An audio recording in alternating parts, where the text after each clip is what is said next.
Ninjago has had a lot of different ninja hoods over the 15 years, and they vary in their quality and also how they were used in the show itself. But with this abundance of variety, ultimately you will form your own preferences on which masks you like and which you dislike. There are so many options to consider, so it definitely is an interesting one to look through.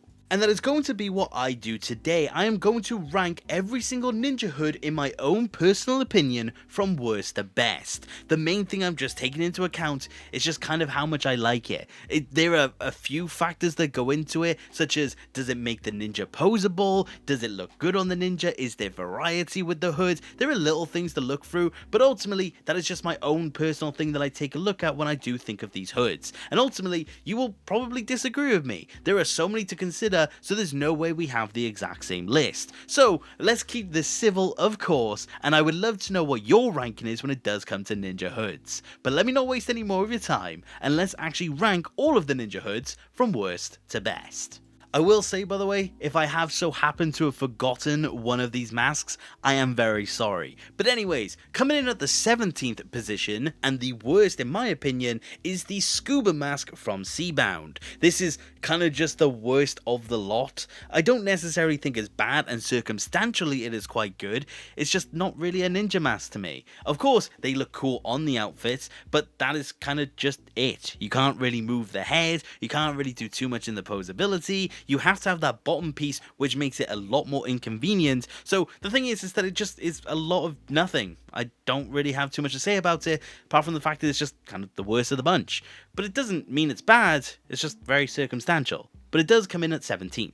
Coming in at 16th is going to be the Digimask, and in similar vein to what I said about the scuba mask is that circumstantially it is extremely good, but as a ninja mask, again, it's just not really all that much. It's meant to just serve the purpose that it did within Prime Empire, so I'm not mad at it by any account. It's just quite simply, again, in similar vein, just one I would never pick. It's just not really one I take a look at and think, that's a good mask, because it's just kind of the one that's there for its one specific season.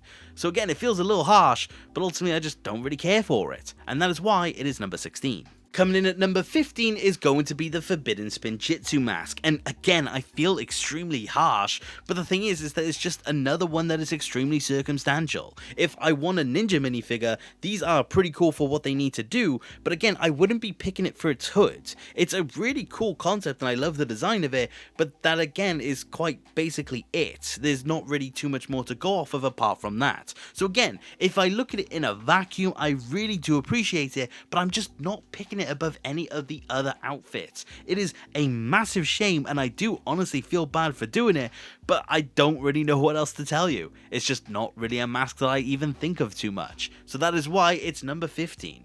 Number 14, and I'm gonna be honest, this is where they all become good to me. I'm gonna be going with the Merge mask. Now this is a two-piece mask that we got to see on near enough all of the Arons, but one specific instance of the Ninja. I really honestly have come around to these. I initially didn't like them whatsoever, but I definitely do think they're pretty good now. I will say they do look a little small on the minifigure, they definitely do look better in the show, but I don't think that is bad whatsoever. There is also the option of variety. Because it is two pieces, you can mix and match and make some different formations if you did want to. So there's definitely a lot of potential when it does come to these masks. But ultimately speaking, I do just kind of prefer the rest of them. So I do feel bad for putting this low, but it's just I would pick every other one beyond it. So the Merge mask is going at 14, but it's not an indication that it's bad. Number 13 is going to be the Hero mask, and I will say that I did consider putting it under the Merge mask, but I do just like these conceptually. The thing is, and you can argue that it is a circumstantial mask, but I do think you can use it beyond the point of these suits, which I can't say for the Forbidden Spinjitzu, Digi, or Scuba masks. So I do think this one does have at least a little more variety, and I do like the use case of colors as well, so I definitely do feel like it just needed that little bit of extra appreciation, and they do just look really cool. I do just like the design of them. They have that unique flair that I definitely cannot get over. So I did have to put it in 13 because I do genuinely think that it is quite impressive to see. And also, I'm totally not biased because of Master of the Mountain. Coming in at number 12, and I do think I've got this higher than most people, is actually going to be the Storm mask. Now, I know that this is a deeply unpopular mask. I know a lot of people do not like it, but I'm going to be perfectly honest, I've kind of come around to this mask. I don't think it's perfect by any account, and I definitely do think there's a lot of flaws with it, but I do honestly kind of like what's going for it. I do particularly like Zane's. I don't know if that's a byproduct of seeing it in Season 4, but I just kind of like the overall aesthetic of it. I do think it's a little circumstantial, and I don't think it would work with any suits beyond the Storm suit, but I do think it does have at least a little bit of versatility, and I just generally like the colours of it as well. So I'm going to give it the credit that it deserves, and I'm going to give it a very solid number 12. Coming in at number 11 is going to be the movie mask. Now, I honestly have never really cared for this mask. I think it is a very small looking mask, and I just don't really know if I like it all that much. But the thing is that it's got variety. Again, it's got two pieces so you can change up the colors. It's also one of the few ninja masks where you can fully rotate the head, so it definitely does have that, and it does just look good on the suits that it's on. I really like how they look on the Sons of Garmadon suit specifically, and I just really like the aesthetic that it's got going, and it does feel like you could apply it to different outfits as well. So I'm gonna have to take those points and basically give it the points that it deserves. I honestly think in retrospect they're not as bad as I always thought they were. So a little bit of character development from me, but a very solid and very respectable 11. Coming in at number 10 is going to be the mech mask. Now, I always saw these mech masks as basically a modernized version of the dual molded mask that we got from Possession through until Hands of Time, and I really do like what they did. They're a little thinner in design, and I know some people don't really like that, but I honestly think that these are some really clean looking masks. They're the closest to a classic hood that we've had in the Dragon's Rising era if you're not including Legacy. But the thing is that I like the colors, I like the versatility of them. You could put them on most suits and they would look really good. I honestly think that they're just really aesthetically pleasing, and I just think they stand out amongst the rest of the masks. So again, it's a case of giving credit where it deserves and giving it the props being the number 10 slot, which honestly is pretty good all things considered, but I really like it, so yeah, number 10. Number 9 is going to be the Climber mask. Now, it does have very similar problems to what I said in vain with the Merge mask, but the thing is that I just really like how these look. I like the big padded feel of them. It goes really well with the Climber suit as well, I have to say. It just feels like a really nice looking armor piece. I think it just suits the ninja fairly well, and it does look quite good in show as well. I think it's just generally speaking quite aesthetically nice looking, and there's not a single one of the Climber pieces that actually do look bad. So that has to be all I really want to say about it. Number 9, I just really like these ones.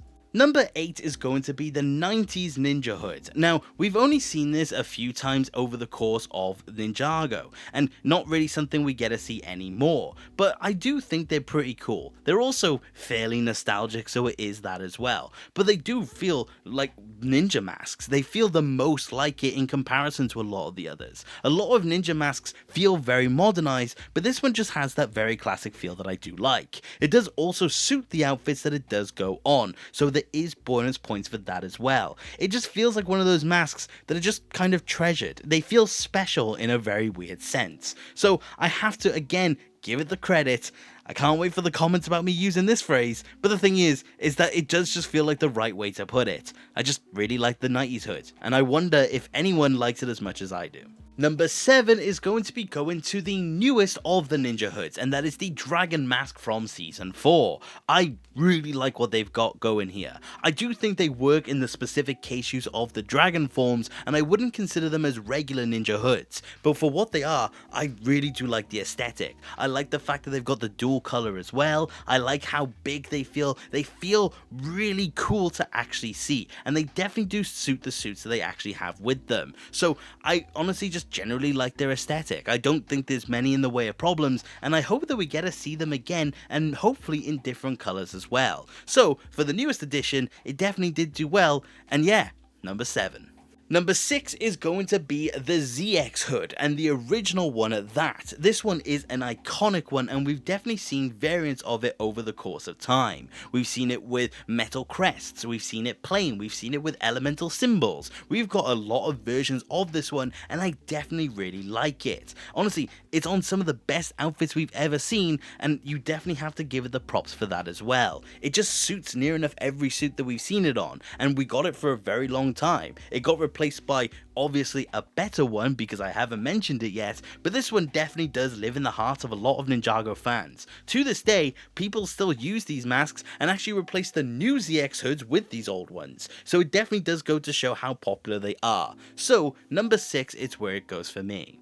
Number 5 is going to be the Spectral Armor. This one again is a relatively new addition and we've only seen it on one outfit, but I really do like how these look. The door molded features, the dragon print on the side really do look good. I will say that the mask itself does go a little far out for my liking, but I don't think it's a detractor whatsoever. I really do think they've got something good with this piece, and I wouldn't be surprised if we get to see it a few times in the future. It just functions exactly how you'd like it, and the fact that it's a half mask definitely does make it a little bit better and definitely does give it that unique flair as well. So I do feel like 5 is a very good place for this one, and I definitely do like it for that reason. Getting the 4th place is going to be the new Legacy ZX hood. I do think it's an improvement over the original one. I really like how they look, they feel very much like ninja masks. They honestly do remind me in a lot of ways of the 90s mask as well by how low it is. I like the new versions of the crest going all the way around. I know a lot of people are upset that we don't have the silver variants for Cole and Jay, but unfortunately I just kind of think they're going for the gold. But I really do like how it looks on all of them. I like how unified they feel, and I just think they're a really cool aesthetic to see. This is another one of the ones that I would be shocked if we don't see it again. I think honestly these will make their way into the show in some capacity, and I for one cannot wait to see it. But that's going to be the number 4, so let's get into the podium. Number 3 is going to be going to the half mask. Now I will say that this one has a lot of times where we have seen it, but it's been on a lot of outfits that are really good as well. This one is just one of the most versatile masks we've ever seen. They look fantastic, they're very simple and to the point, and they do amplify every single outfit we've ever seen it on. They look amazing on the newest versions that we've seen, for example the dragon suits from season 4. They're meant to have those half masks and they look pretty cool for it, but then as early as Rebooted they also look amazing, so it shows that they have stood the test of time, and I do think they deserve the credit that they do have. So number 3 feels very fair and definitely feels like a mask that we will see until the end of the show. Getting the silver medal is going to be the dual molded hood from season 5 through to season 7. This is one of the most popular for a reason. They look fantastic and they've been used on again some of the best outfits. We've also had a couple of colors for it. We've had black and the ninja's primary color, and then we've seen the ninja's primary and secondary colors on it as well. They look stunning in all of its variants, and every suit that it's been on have looked absolutely amazing. I really like what they did with these masks, and it shows that they did use them for a while because they were truly that popular. Again, ones that people still love to this very day and definitely have stood the test of time. But unfortunately, as much as I do love this one, I do think there is one that's better. And that is going to bring us into the number 1 pick, which is actually going to be the Legacy hood. We have seen this one from season 10 all the way through to Crystallized. It is the longest lasting hood. We have had many variants of it, and it does go to show. These are absolutely stunning. Of course, they have been used so much, so there are plenty of variety of it, and they all do stand up to the test of time. The only type of this mask that we didn't get too much of is the ninja's primary color and black. The only one that we got that for was Zane, and I really did wish that we got it for the rest, because that one is amazing looking. But this mask basically does exactly what it needs to do. It looks like a ninja mask, it's nice and big, it's really good looking, and it does look fantastic on every single suit. It accomplishes everything I want in terms of a mask, and honestly, I don't think there is any issue with it whatsoever. So it earns the number 1 spot as my favourite ninja hood. But that is my list for every single ninja mask ranked from worst to best. I did miss one, and that is the dragon mask that we actually got to see in Crystallized. The reason it's not here is basically because I didn't really know what to do with it. It's a very weird circumstantial one as well, but I do also really like it at the same time. But unfortunately, it probably would go a bit low down, so there's the answer to that. But ultimately, I didn't want to place it in there because it was the one I physically couldn't figure out. It will change by the time I've uploaded this video, whereas I'm fairly comfortable with the rest of this list. So, if you are upset with me not including that one, I am sorry. But I do want to know, what do you think of my list? Do you agree or do you disagree? And let me know what your list is for the ninja hoods as well. I would love to know what you think, because I do think it's a fairly interesting topic to talk about. But beyond all of that, thank you very much for watching the video, and I do hope you enjoyed, and if you did, please consider subscribing. I love discussing Ninjago with more people, and if you do want to support the channel any further, which you do not have to, you could always become a channel member and join the legends that you see on screen. Each of you, your support means the absolute world to me, and I cannot thank you enough. But like I said, that is about it for today, and take care. Okay, bye!